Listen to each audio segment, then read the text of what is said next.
Mounting TruClose child safety gate hinges is quick and easy on most gates.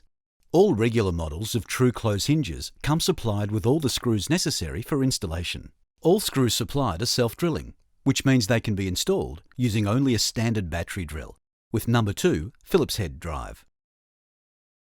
The supplied black trim covers can be simply clipped onto the hinge leaves to conceal all visible screws. The next step is to adjust the closing tension of the hinges. Take a large bladed screwdriver and depress the internal adjuster and turn anti-clockwise to increase tension until you obtain suitable gate closing speed. When installing the hinges to swimming pool or other toddler safety gates, the hinge safety cap supplied should be screwed onto the lower hinge. This prevents toddlers using the bottom hinge as a climbing foothold. Your TruClose safety gate hinges are now ready for use.